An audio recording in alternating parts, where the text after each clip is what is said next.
सो यहाँ पे जो सेंट्रल फोर्स आए हैं हम लोगों के लिए आए, हम लोग बेफिक्र होकर वोट डालेंगे। कोई एंटी सोशल हम लोग रास्ते में रोकेगा तो हम तुरंत पुलिस ऑब्जर्वर को कॉल करेंगे, उसके बाद सेंट्रल फोर्स आके उसके इतना धुलाई करेगा ना पूरा जिंदगी तक उसका याद रखेगा। কথা বলছিলেন ওনার একাধিকবার বমি হয়েছে, তারপরেও কিন্তু উনি বাড়িতে বসে থাকেননি। উনি অসুস্থ শরীর নিয়ে ছুটে এসেছে। ভাঙড়ের সাথে যে অন্যায় হচ্ছে, ভাঙড়ের মানুষের সাথে, যাদবপুরের মানুষের সাথে যে তৃণমূল বিজেপি যেভাবে লুট করছে, এর হাত থেকে যাদবপুরের মানুষকে মুক্তি দেওয়ার জন্য তিনি লড়াইয়ের ময়দানে আছে। আমি ধন্যবাদ জানাই আমাদের নুর আলম ভাইকে, ধন্যবাদ জানাবো এই ব্লকের মানুষদেরকে, ধন্যবাদ জানাবো মিডিয়ার বন্ধুদেরকে, ধন্যবাদ জানাবো আমাদের রাজ্যের পুলিশ এবং সিআরপিএফের যারা জওয়ান আছেন প্রত্যেককে আমি ধন্যবাদ জানাই। দেখুন আজকে লাস্ট প্রচার সন্ধ্যা 6টা পর্যন্ত প্রচারের সময়সীমা আছে, আমাদেরকে সন্ধ্যা 5টা পর্যন্ত প্রশাসনের পক্ষ থেকে অ্যালাউ করেছে। আমরা 4:59 ছেড়ে দেবো, কারণ আইনের মধ্যে কেউ নয়। আমাদের যতটুকু টাইম দিয়েছে তার মধ্যে থেকে বিগত দিনে বলেছি, আজকেও বলছি আপনাদের মূল্যবান ভোট 2021 সালে খামচিহ্নকে দিয়েছিলেন। সারা রাজ্যে যখন বিজেপি তৃণমূলের বাইনারিতে যখন তৃণমূল আর বিজেপিকে ভোটটা দিয়ে মিকেট মেলে এদের বাইনারিকে ভাঙতে পারেনি, বাইনারিটাকে খেয়ে নিয়েছিল। ভাঙড়ের মানুষ তখন আমাকে 26,000-এরও বেশি ভোট লিড দিয়ে পার্লামেন্টে আইনসভার মধ্যে পাঠিয়েছিল।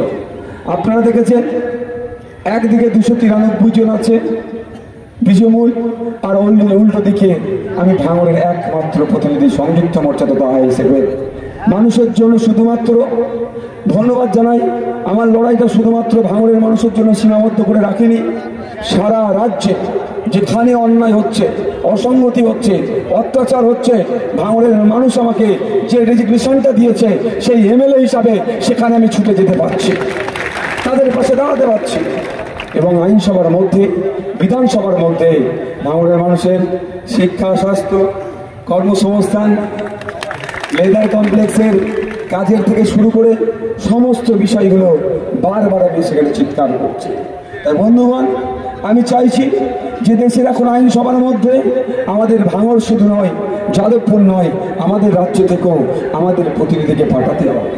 কারণ আমি দেখলাম পার্লামেন্টে যখন সিএ বিরুদ্ধে বিল যখন পাস হচ্ছিল, আমাদের এই যাদবপুরের এমপির কাজ ছিল সিএ কে আটকানোর জন্য তার বিরুদ্ধে যে বিলটা পাস হচ্ছিল তার বিরুদ্ধে ভোটটা দেওয়া। কিন্তু দুঃখের বিষয় কি দেখলাম, যখন পার্লামেন্ট থেকে সিএ করে নাকি আপনার নাগরিকত্ব কেড়ে নেবে, আপনাকে নাকি দেশ থেকে তাড়িয়ে দেবে, আপনার নাকি ভোটাধিকার কেড়ে নেবে, আপনাকে নাকি ডিটেনশন ক্যাম্পে পাঠিয়ে দেবে, যখন এই বলে আপনাদের ভয় দেখিয়ে সিএ বিলটা পাস হচ্ছিল, তখন মিমি চক্রবর্তী মহাশয়া বিজেপির সুবিধা করে দেওয়ার জন্য পার্লামেন্টে তিনি ভোটাভুটিতে অংশগ্রহণ করলেন না। কিন্তু যখন তিনি অংশগ্রহণ করলেন না, তার দল তার বিরুদ্ধেও কিন্তু ব্যবস্থা গ্রহণ করেনি। তাহলে থেকে বোঝা যাচ্ছে তৃণমূল কংগ্রেস পক্ষান্তরে বিজেপির সহযোগিতা করছে। তাই বন্ধুগণ, আপনাদের বলবো, এই কাদা মাটিতে আপনাদের জন্য ঠিকমতো জায়গা দিতে পারেনি, তারপরও যেভাবে উপস্থিত হয়েছে সত্যি আপনাদের কুর্নিশ জানাই। আপনারা 2021 সালে আমাকে ভোট দিয়েছিলেন, আমি রাজ্যের আইনসভার মধ্যে গিয়েছি, জনগণের কথা বলেছি, মানুষের কথা বলছি। যেই ভাঙড়কে ওরা আরাবুল দিয়ে দেখাতো, যেই ভাঙড়কে ওরা কাইজারকে দিয়ে দেখাতো, সেই ভাঙড় কাজকে শান্তির ভাঙড়, রক্তদানের ভাঙড়, রক্ত দিয়ে মানুষের প্রাণ বাঁচানোর ভাঙড় আমরা গড়ে তুলেছি।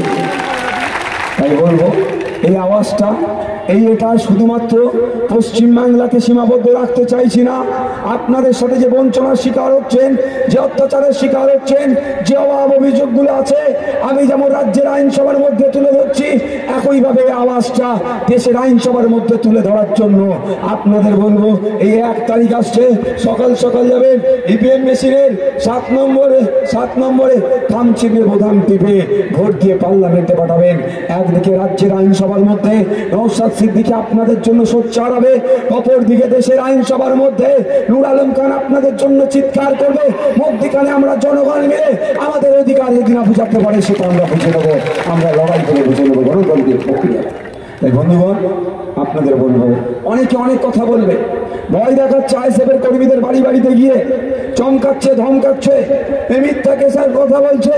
আমি একটা কথা বলে রাখি আপনাদের, শুধু এইখান থেকে বেশি দূর নয়, সন্দেশখালি চলে যান। এখান থেকে গেলে কতটা লাগবে? এখান থেকে বেশি লাগবে না। আজকে যে আহসানের কথাতে হয়তো কিছু পুলিশ ওঠা বসা করছে, সেই আহসান সাহেবের উদ্দেশ্যে বলছি, শিবু উত্তমদের অবস্থা দেখুন। আপনাদেরই মতো হতো, পুলিশের কাছে গেলে পুলিশ বলতো শিবু উত্তমের কাছে যাও, সমস্যার সমাধান হয়ে যাবে। আর আজকে দেখুন এই পুলিশই কিন্তু শিবু উত্তমের ঘাড় ধরে জেলের ভাত খাওয়াচ্ছে। তা আহসান সাহেবদের বলছি, যারা আছেন শুধরে যান, রাজনীতির মতো করুন। আপনার বসকে কিন্তু অলরেডি সিবিআই নোটিশ পাঠিয়ে দিয়েছে, এটা মাথায় রাখবেন বস যদি। আর একটা জিনিস আপনাদের বলে রাখি, যার মাথায় মমতার হাত সে খায়, জোরে বলুন, যার মাথায় মমতার হাত সে খায় জেলের ভাত। আমি এতদিন পর্যন্ত চিৎকার করেছি, লড়াই করে গিয়েছি, আমার একটু কনফিডেন্সটা লো ছিল, আপনাদের ধরতে দেয়নি, কিন্তু এখন বলছি আমার কনফিডেন্স ফুল হাই আছে। ও বেটা জেলের ভাত খাবে, কারণ ওর দিদি বলে দিয়েছে, এতদিন কাছে টানেনি। যাকে বলতো তুই বোম্বা দিস, দূরে রাখতো, তাকে দেখে কি বলছে, আমার থেকে ওকে বেশি বিশ্বাস করি। মানে বুঝতে পারছেন, ওই অনুব্রত মণ্ডল ও দিদির খুব স্নেহধন্য ছিল। পার্থ চ্যাটার্জি কথাই দিদির স্নেহধন্য ছিল। কারণ আমি একটা কথা বলি, না বলে থাকতে পারছি না। আমি একটা বাড়িতে ইনভাইটেশন ছিল, আমিও ছিলাম, তখন আমি রাজনীতিতে ছিলাম না, পার্থবাবুও ছিল, অনেক রাজনৈতিক নেতারাও ছিল, আমি অরাজনৈতিক হিসাবে আমি একাই ছিলাম। তো আমি বসে যত মন্ত্রী ভালো করে দেখছিলাম, দেখি বারবার মুহূর্তে ফোন করছে, হ্যাঁ দিদি এই হচ্ছে, দিদি সেই হচ্ছে। পার্থবাবু করছিল, আমি দেখেছিলাম। সেই পার্থবাবুর মাথায় এমন হাত রেখেছে আজকে জেলের ভাত খেতে হচ্ছে।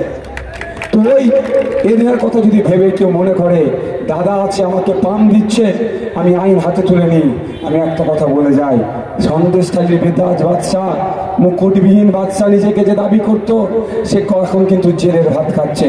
আমি সতর্ক করে যাচ্ছি, আমি কারণ একটু বলে দিয়ে যাই, শুধু আমাকে কিন্তু জাতীয় পতাকা তুলতে দেওয়া হয়নি। যার নামে মামলা আছে, জাতীয় সঙ্গীত মাঝপথে বন্ধ করে দিয়েছে, আমি কিন্তু তাদের নামে সব একটা করে ঠুকে রেখেছি। সময় আসবে তাদেরকে কিন্তু ছাড়বো না। ভাবছে ধমকে চমকে মিথ্যা কেস দিয়ে নিজেরা আগুন লাগিয়ে দিয়ে আমাদের ছেলেদের নামে কেস দেবেন, পুলিশকে দিয়ে দৌড় কাটাবেন। আপনাদের উদ্দেশ্যে আমার বার্তা, দেখুন নওশাদ সিদ্দিকী 42 দিন জেল কেটে নিয়েছে, আমার ভালোবাসার মানুষেরা 420 দিন হাসি মুখে জেল কেটে নেবে। অসুবিধা হবে নাকি ভাই কারো? তাহলে আমাদের জেল পুলিশের ভয় দেখালে হবে। আর আমি কলকাতা পুলিশের কাছে অনুরোধ করব, আপনাদের সুনাম আপনারা বজায় রাখবেন।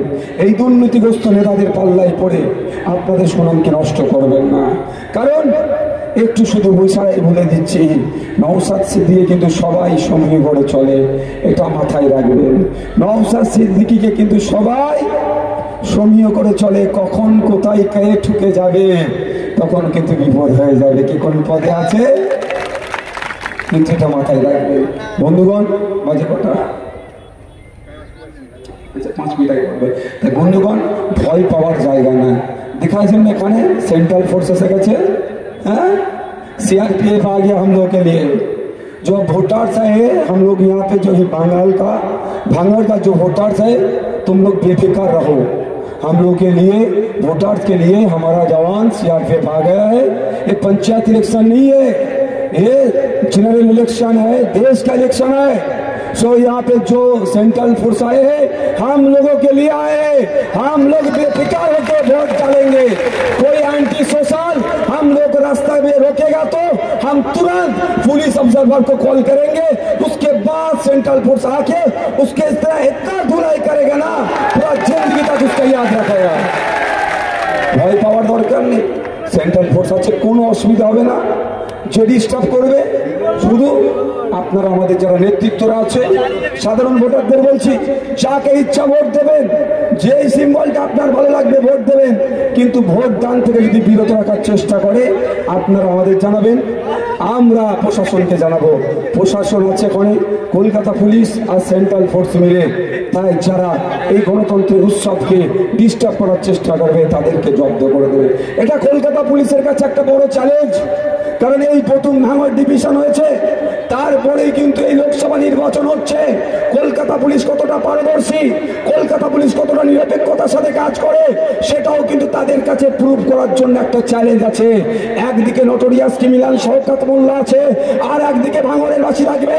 কলকাতা পুলিশ জনগণের স্বার্থে থাকবে, না নোটোরিয়াস ক্রিমিনালকে সহযোগিতা করবে, সেটাও কিন্তু পরীক্ষা করার জায়গা এই নির্বাচন। তাই বন্ধুগণ নিশ্চিন্তে থাকবেন, সকাল সকাল উঠবেন, তাই আপনারা আপনাদের ভোট কেন্দ্রে যাবেন, আইএসএফ কে যদি ভালো লাগে ভোট দেবেন, তার পরিবর্তে অন্য কাউকে ভালো লাগে সেটা করবেন, আমি কাউকে না বলবো না। কিন্তু আপনাদের ভোট রাস্তায় যদি কেউ আটকায়, ভোট দিতে যদি কেউ বিরত রাখে, আমাদেরকে জানাবেন, তাকে কিভাবে ঠান্ডা করতে হয় বুঝিয়ে দেবো। আর একটা কথা বলে যাচ্ছে আপনাদের, 4 তারিখ অব্দি অপেক্ষা করবেন আপনারা। কে কোথা থেকে আজকাল এসে কি হবে? ঠিক আছে, কিন্তু 5 4 হ্যাঁ আসতে ছুটে আসতে হবে। আচ্ছা না, परमिशनर ব্যাপার থাকে।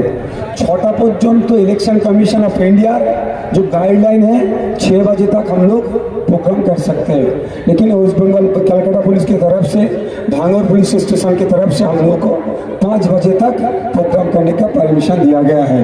तो हम लोग क्या करेंगे, फॉर 59 पे हम लोग छोड़ देंगे। 1 मिनट पहले हम लोग प्रोग्राम को खत्म करेंगे, क्योंकि हम लोग लॉ एंड ऑर्डर को मानने वाला हम लोग आदमी है।